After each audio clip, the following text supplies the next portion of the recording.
वही लड़का को उसका माता पिता सास ससुर यानी पत्नी बहका करके मुट्ठी में करके दोहन शोषण कर सकता यानी है। पवन जी को बहकाया जा रहा था मुट्ठी में कैद करने के लिए। स्वाभाविक है, जो भी लड़का की शादी होता है तो वही प्रक्रिया से गुजरना पड़ेगा आपको। अब वो लोग कह रहा है कि तोरा वंश बढ़ल नहीं दबाओ, बेटी के बुला लबाओ, मतलब हमरे अनुसार तुम काहे न चला। लड़की मेरी बच्ची के अनुसार से जो हम चाह रहे हैं तुम नहीं चलोगे तो अपने बेटी को बुला लेंगे, तुम्हारा वंश बढ़ने नहीं देंगे। कि क्या हुआ, ब्लैकमेलिंग ना हुआ। तो दामाद हम दूसरे बेटा को दामाद बना लिए, तो बेटी तो मेरा अपना है ही। देखिए घर कैसे टूट फूट होता है, वहीं से स्टार्ट होता है। रिमोट अपने हाथ में रखती है माँ। अरे भाई बच्ची को टीवी दिए हैं तो रिमोट भी दे दीजिए। जमीन जगह का रजिस्ट्री होता है, लड़का का शरीर का रजिस्ट्री नहीं होता है। इसीलिए तो कानून बना हुआ है कि लड़का अगर दोहन शोषण कोई करता हो तो तलाक ले सकते हैं। तो आपको ये सब नहीं मांगना चाहिए। नए नए में आकर के हमको छपरा से टिकट दो, मोतिहारी समरी माँ को दो, हमको यहाँ से दो। लड़का कह रहा है कि क्या ही सब बोल रही हो। सुहागरात का दिन था। शुरू से लड़की के माता पिता होशियार रहता है, मतलब वो होशियार मतलब कि उस टाइप का, मतलब कि कैसे हमको कैसे एने से ही टान ले, वो टान ले। नमस्कार, प्रणाम। मैं आपका भाई शुभम और मेरे ऑफिशियल चैनल में आपका बहुत स्वागत है, वेलकम है। दोस्तों आज हमारे साथ जुड़ चुके हैं बात करने के लिए संतोष जी। बहुत ही अच्छी म्यूजिक डायरेक्टर कह लें, बहुत ही अच्छे आर्टिस्ट हैं, इनके अंदर हुनर भी बहुत भर भर के है। तो सबसे पहले तो संतोष सर आपका बहुत बहुत स्वागत है मेरे ऑफिशियल चैनल में। आप कैसे हैं? जी ठीक हैं, और आपको भी स्वागत है, और आपके द्वारा सभी ऑडियंस को मेरा नमस्कार, प्रणाम, तहे दिल से प्रणाम। क्या बात है। क्या कुछ चल रहा है आजकल, क्या कर रहे हैं संतोष सर? पब्लिक को क्या कुछ नया देने वाले हैं? अब तो छठ का प्रोजेक्ट कर रहे हैं, यहीं पर कल पोखर बनाए हैं, सब यहीं पर सब शूटिंग होगा जी, कल से स्टार्ट रहेगा जी, यही छठ का प्रोजेक्ट चल रहा है। क्या बात है। अच्छा संतोष जी, डायरेक्ट चलते हैं अब भोजपुरी की तरफ। भोजपुरी में जो हो रहा है, जो चल रहा है, दो फिल्में आई हैं, हर हर गंगे, संघर्ष 2 जैसी दो फिल्में आई हैं, बड़ी फिल्में, जो कि भोजपुरी में कुछ नया करने को, नया किसी नए नज़रिए से लोग देख रहे हैं दोनों फिल्मों को। तो संतोष जी आप क्या कहना चाहेंगे हर हर गंगे, संघर्ष 2 को लेकर? हर हर गंगे जैसा फिल्म बनने से ये हुआ है कि भोजपुरी में जो कलंक लगता था वो कलंक नहीं लगेगा अब, और ऐसे फिल्म को सभी लोग प्रोत्साहन करें। और जैसे एल्बम में गाने में भोजपुरी में कलंक लगता था ना, तो इस वजह से ये फिल्म बहुत अच्छा है, साफ सुथरा है, हर हर गंगे, और इसे सब वो लोग देख रहे हैं और देखेंगे भी। तो इस ऐसा फिल्म को प्रोत्साहन कीजिए तो और जाहिर सी बात है कि और बढ़िया फिल्म बनेगा। बिल्कुल। संघर्ष 2 भी आई है खेसारी लाल यादव जी की। हाँ वो भी ठीक चल रहा है। ठीक चल रहा है। आपको दोनों में से कौन सा अच्छा लगा? आपने देखा कि नहीं देखा? देखिए हर हर गंगे है, नहीं समझे, वो भी फिल्म अच्छा है, दोनों तो दले बदल फिल्म है ना। क्या बात है। अच्छा, पवन जी और खेसारी जी एक दूसरे को सपोर्ट भी कर रहे हैं, आपने देखा होगा कि वो बोल रहे हैं कि वो मेरे छोटे भाई हैं। उनका फिल्म देखिए संघर्ष 2, वो भी बोलते हैं कि पवन भैया मेरे बड़े भाई हैं। आज तक तो मैंने इस मुद्दे पे आपसे बयान लिया नहीं था, तो आज मिले हैं तो मैंने सोचा इस पर बयान ले लूँ। इसको लेकर क्या कहना चाहेंगे? दोनों भाई में मेल मिलाप हो गया, एक दूसरे को सपोर्ट करने लगे, आप क्या कहना? शुरू से था, बीच बीच में जो कंट्रोवर्सी लोग करता है वो कोई इंडस्ट्रीज के लोग ही करता है, लेकिन शुरू से दोनों एक दूसरे से प्यार लेना देना होते रहता है। तो ऐसी कोई बात नहीं है, आज भी है, बना हुआ है। अच्छा, भोजपुरी में एक और चीज़ कल से बहुत चर्चा में है, अक्षरा सिंह। कल एक स्टेज शो के दौरान उधर से डिमांड होता है कि कमरिया पतरे पतरे बजाइए, तो वो अक्षरा सिंह का कमरिया पतरे पतरे ना बजाकर पवन सिंह वाला पतरे पतरे बजा देता है, जिसमें वो माइक फेंक के गुस्से में नाच के चली जाती हैं। इसको लेकर क्या कुछ कहना चाहेंगे? दूध तोड़े के अब उसको क्या बोला जाएगा, वो तो शुरू से जो लोग, देखिए स्वभाव अपना स्वभाव होता है, जो जिसका जैसा स्वभाव रहेगा ना आप उसको बदल नहीं सकते हैं। बिल्कुल। तो शुरू से स्वभाव वही रखे हुए हैं, तो क्या कीजिएगा। और अपना इमेज अगर हम ऑडियंस को दिखा रहे हैं कि हमारा विरोधी है वो, तो जब आप विरोधी हैं वो पवन जी, तो आप उनसे सटे क्यों? शुरुआती से ही नहीं सटना चाहिए भाई। तो पवन जी से जो व्यक्ति सटते हैं वो अपना फायदा के लिए मतलब इस्तेमाल करना, फायदा के लिए हमको ये हो जाए, हमको ये हम्म। चाहिए। आओ पवन जी, एक व्यक्ति कहाँ कहाँ यूज में आएंगे भाई, उनको जो होता है उतना तक वो सबको आगे बढ़ाते हैं, लेकिन एक व्यक्ति कहाँ कहाँ यूज होंगे, क्या करेंगे, तो यही बात है। 5 लाख रुपए उन्होंने लिए थे शायद स्टेज शो के लिए, और आधे घंटे भी नहीं रही और भाग गई। तो ऐसे तो ऑर्गेनाइजर का लॉस हुआ, जो करा रहा है उसका लॉस हुआ। सबसे ज्यादा उनका लॉस है जिनका इमेज खराब हो रहा है, हम्म। जिनको कि बुलाया जा रहा है वहां से, हम्म। उनका इमेज खराब होगा। ऑर्गेनाइज तो का तो एक बार चौपट हुआ, जो बजट लगा, लेकिन जो जिनका नाम फेम है, जो जिनको बुलाया गया, तो उनका ना वैल्यू कमा है, ये हुआ है। अच्छा, ये आपने तो गाना भी सुना होगा, कमरिया पतरे पतरे, पवन सिंह वाला। अक्षरा सिंह ने भी गाया इस पे, टुनटुन यादव ने भी गाया।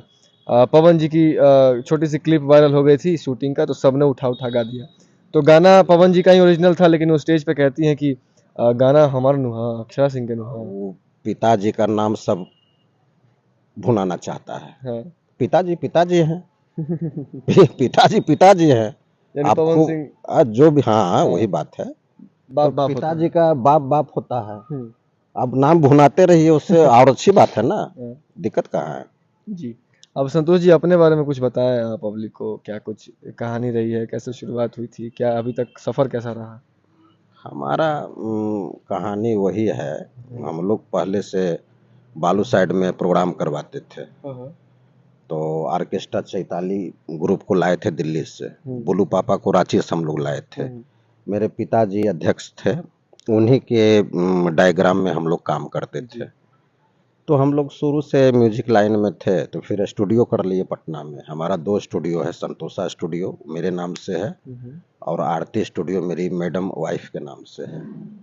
तो एक्चुअली सिंगर को गवाना पड़ता है, तो बिना गवाए हुए आप बहुत सारा स्टूडियो में देखिएगा कि रिकॉर्डिस्ट ही रहता है, जो कि वो नहीं गवा पाता है। रिकॉर्डिस्ट का काम है रिकॉर्डिंग करना, मिक्सिंग करना।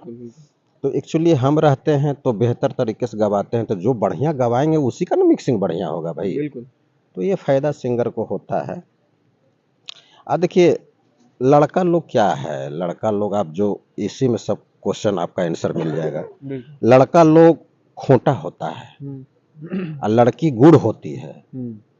तो बहुत सारा लोग ये कहता है कि लड़का खराब होता है, लड़का खराब होता है, पत्नी को ऐसे करता है वैसे करता है। नहीं, लड़का जैसा इंसान व्यक्ति भीतर दिल से लड़का बहुत कमजोर रहता है, इसीलिए वो खोटा होता है। लड़की गुड़ होती है, तो गुड़ जो बार बार गुड़, खोटा कभी गुड़ से अलग हो सकता है? नहीं हो सकता है। पति कहीं अपने अर्धांगिनी से, अपने वाइफ से जो सुख देने वाली है, उससे अलग हो सकता है? कभी नहीं।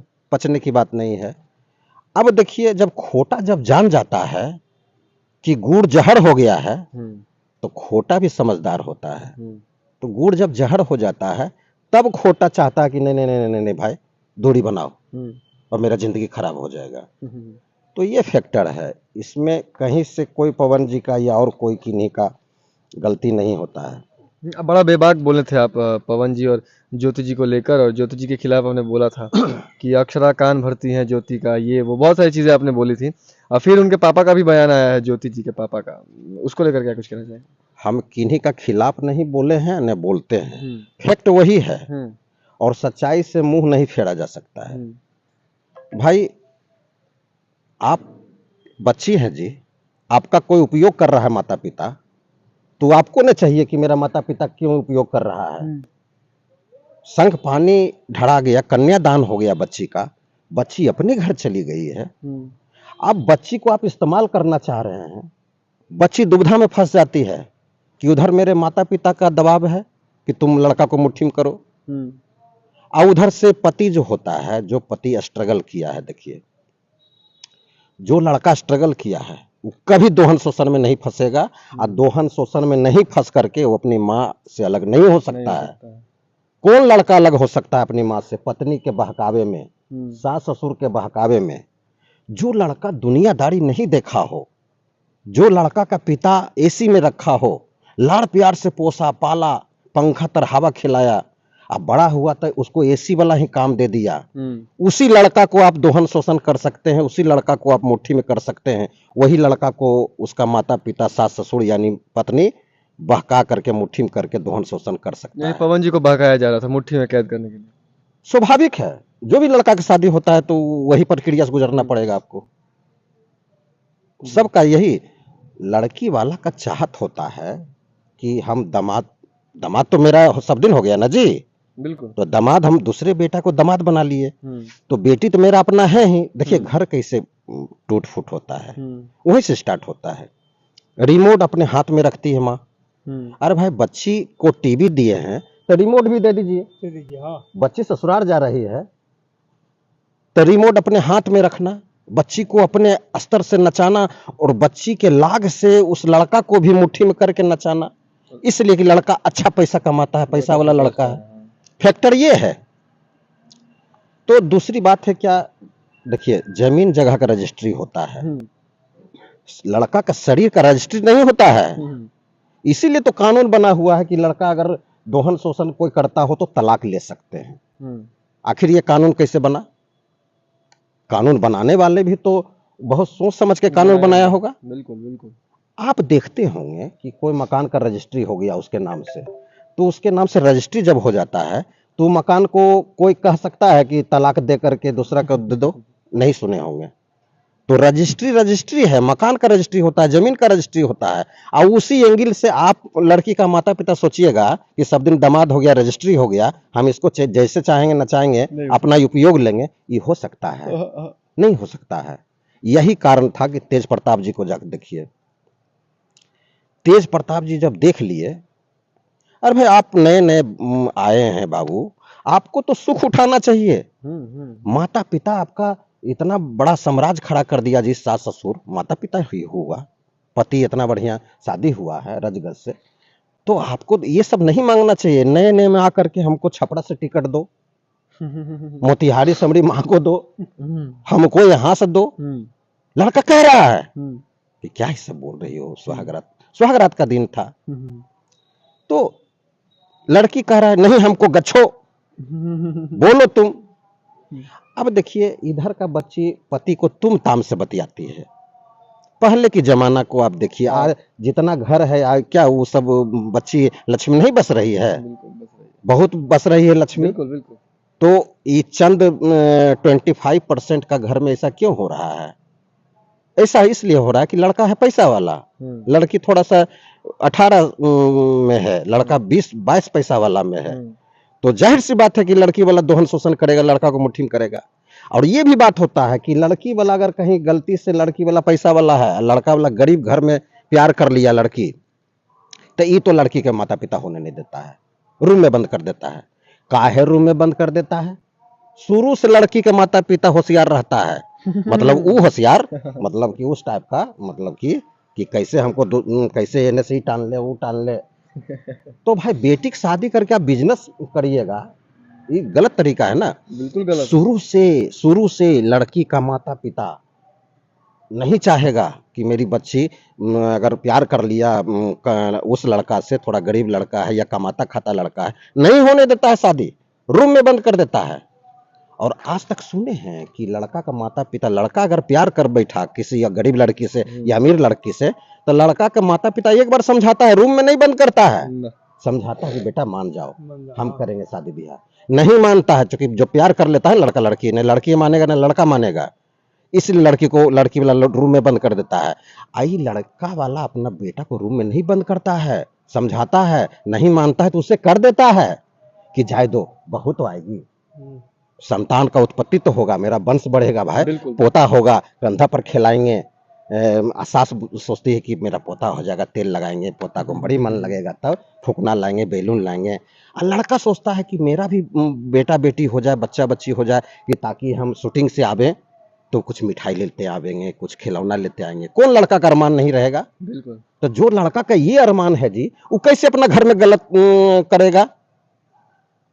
बात तो है। तो ये बात फैक्ट है। और वो लोग कह रहा है कि तोरा वंश बढ़ल नहीं दबाओ, बेटी के बुला लबाओ, मतलब हमरे अनुसार तुम काहे न चला।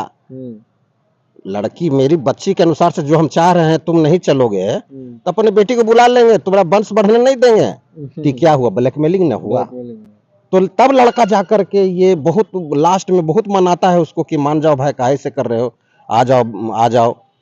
नहीं आता है तब जाके लड़का का तलाक का ऑप्शन मिलता है, तब लास्ट में तलाक देता है। वही एक ऑप्शन है लड़का को। अगर पहले तलाक नहीं देगा तो उधर से मान लिया दूसरा धारा लगा देगा गलत सलत, तो फिर लड़का फंस जाएगा ना। ये बात है। तो हम यही सब बच्ची को कहते हैं कि बाबू आप अपने दिमाग से चलो, माता पिता आपको कन्यादान कर दिया है, अपना घर देखो आप, आपका घर वही हो गया जहां आपका ससुराल है। That's all. ये हमारे साथ संतोष जी थे, आप एकदम बेबाक बोले हैं और फैक्ट पे बोले हैं। तो मैं तो यही कहूंगा कि इनकी बातों को सब तक पहुंचाएं, खूब सारा शेयर करें इंटरव्यू को। फिर मिलेंगे नेक्स्ट एपिसोड में, तब तक के लिए इतना ही। बहुत बहुत नमस्कार।